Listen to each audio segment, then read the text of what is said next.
से हमारे साथ संदीप भी जुड़े हुए हैं। संदीप, इस वक्त आपकी मौजूदगी किस मंदिर में है? क्योंकि देखिए, अब धीरे-धीरे क्योंकि दिन भी चढ़ रहा है, ऐसे में आप जो पूजा पाठ की विधि होती है, बड़ी संख्या में सुबह से ही श्रद्धालु मंदिरों में पहुंचते हैं, क्योंकि आज रामनवमी का भी पर्व है और 9 दिनों तक ये जो पर्व चला है, आज इसका समापन भी है। किस तरह से लोग रामनवमी का पर्व मना रहे हैं और माँ दुर्गा के 9वें स्वरूप की पूजा अर्चना कर रहे हैं?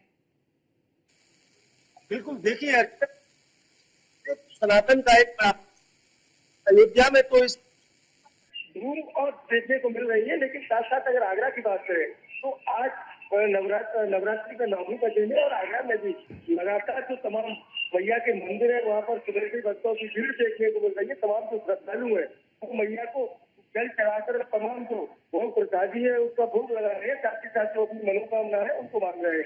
तो कहीं ना कहीं आगरा की बात करें तो आगरा में भी पूरी तरह जो रामनवमी है उसकी एक धूम देखने को मिल रही है। और देखिए, आपको बता दें कि कहीं ना कहीं अर्चना जिस तरीके से कहते हैं ना कि जब मुखिया प्रदेश का मुखिया बदलता है तो वो तस्वीर भी बदलती है। यही कारण है उत्तर प्रदेश में तस्वीर बदलती हुई दिखाई दे रही है। सनातन कहीं ना कहीं दिखाई दे रहा है। जो नई युवा थे वह भी कहीं ना कहीं आज मंदिरों में आते हुए दिखाई दे रहे हैं। और सुरक्षा व्यवस्था की बात करें तो सुरक्षा व्यवस्था की दृष्टि को लेकर अलर्ट जारी कर दिया गया है और सीएम योगी ने तमाम जो आदेश है वो आला अधिकारियों को दे दिए हैं। और यही आगरा में है कि आगरा में लगातार जो तमाम प्रशासनिक अधिकारी है वो पैदल बैठकर क्षेत्र में शांति व्यवस्था बनाए रखने की अपील कर रहे हैं। कारण सीधा है कि रामनवमी का पर्व किसी भी तरह से खराब न हो, पर्व बड़े शांतिपूर्ण तरीके से मनाया जाए। इसी कारण के लिए आगरा जो पुलिस प्रशासन है वो पूरी तरह अलर्ट है। तमाम क्षेत्र के जो मंदिर है वहाँ पर प्रशासन की तैनाती की गई है। महिला पुलिस कर्मियों के साथ साथ वहाँ पर सब इंस्पेक्टरों की भी तैनाती की गई है। और देखिए, इस समय करौली मैया के मंदिर पर है। मैं तस्वीरों में दिखाना चाहूंगा कि माता का कितना सुंदर भव्य श्रृंगार करा हुआ है, जो एक दिव्य भव्य श्रृंगार है। और अर्चना देखिए, रामनवमी का महत्व क्या है उस सब चीज को जानने के लिए यहाँ के महंत हैं, उनसे हम बात करना चाहेंगे। क्या नाम है आपका? श्यामानंद जी, शास्त्री जी, ये बताइए कि रामनवमी का आखिर में जो मेन महत्व है वो क्या होता है? रामनवमी का पर्व रखा जाता है, उसके पीछे कुछ पुरानी कथाएं होती है, क्या कारण है? ये जो नवमी का पर्व है, नवरात्रि, ये जो है भगवती की विशेष आराधना के लिए बनाया गया है।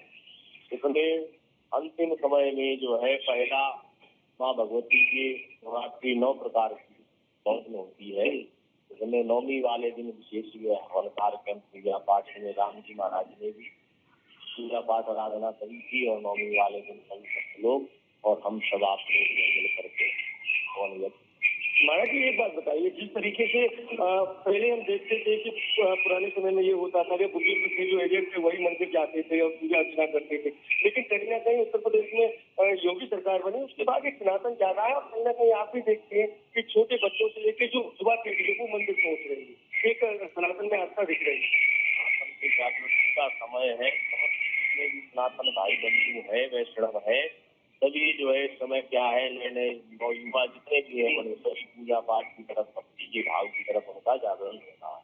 तो बिल्कुल अर्चना, आपने सुना, कहीं ना कहीं तस्वीर उत्तर प्रदेश की बदल रही है और तमाम जो घर है तो वैसे ही वहाँ पर भोजन प्रसादी तैयार हो रही है, कन्या पूजन किया जा रहा है, कन्याओं को सुंदरी प्रसादी जो भी दान बिल्कुल, दक्षिणा है बिल्कुल, क्योंकि शुभ मुहूर्त में ही पूजा पाठ की जा रही है। संदीप, हम सुबह से ही देख रहे हैं कि लोग जो शुभ मुहूर्त है आज का, उसी शुभ मुहूर्त में भी पूजा पाठ करती हैं, पूजा पाठ करती हैं, दिन रात माता की भक्ति में सभी लीन नजर आते हैं। बहुत शुक्रिया जितेंद्र आपका भी, अनिल आपका भी और संदीप आपका भी हमारे साथ जुड़ने के लिए, तमाम तस्वीर, तमाम जानकारी हमारे दर्शकों तक पहुंचाने के लिए कि आखिरकार रामनवमी का ये पर्व पूरा देश किस तरह से मना रहा है। रामनवमी का ये पर्व जो भक्त हैं, जो राम भक्त हैं, वो किस तरह से मना रहे हैं और किस तरह से पूजा अर्चना करते हुए नजर आ रहे हैं।